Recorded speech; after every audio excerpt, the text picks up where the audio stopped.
Warm handshakes and a sense of purpose evident at the third summit meet of the Bay of Bengal Initiative for Multi-Sectoral Technical and Economic Cooperation, or BIMSTEC, in Myanmar. Leaders of the 7 countries calling to achieve collective prosperity, development, peace and security. Prime Minister Manmohan Singh laying stress on an early conclusion of key agreements and conventions to tackle trans-border terrorism and crime, which has remained a key area of cooperation between the partners right from the inception of BIMSTEC in 1997. We must seek early ratification of the Convention on Cooperation in Combating International Terrorism, Transnational Organized Crime and Illicit Drug Trafficking, and early signing of the BIMSTEC Convention on Mutual Legal Assistance in Criminal Matters. We should also commence negotiations on a BIMSTEC Convention on extradition. The third meeting of the heads of state of India, Sri Lanka, Nepal, Bangladesh, Myanmar, Bhutan and the envoy of Thailand's PM has seen some tangible takeaways as well. A memorandum of association has been signed for the setting up of a permanent secretariat for BIMSTEC in Dhaka. Another MOA has been signed for establishing a climate change center in India's Noida,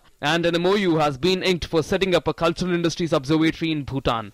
Economic ties and connectivity remain vital for cementing relations between member nations, which together account for 20% of the world's population and $2.5 trillion in GDP. Prime Minister Manmohan Singh and other leaders have stressed the need for identifying and implementing priority projects of regional importance from BIMSTEC transport infrastructure and logistics study with the help of the Asian Development Bank and early conclusion of the free trade agreement. The PM said, India is working with BIMSTEC members to provide physical connectivity through various projects such as the India-Myanmar-Thailand Trilateral Highway, the Kaladan Multimodal Transit Transport Project, the Asian Highway Network, the ASEAN Master Plan for Connectivity and others. Dr. Singh also had important bilateral meetings on the sidelines of the 2-day summit. Day 1 saw him meeting Myanmar's President Thein Sein, and on day 2 he met the Sri Lankan President Mahinda Rajapaksa and Bangladesh Sheikh Hasina, meetings where several issues of mutual interest were discussed. Siddhant Sibal and Aisha Khanum report from Myanmar for DD News.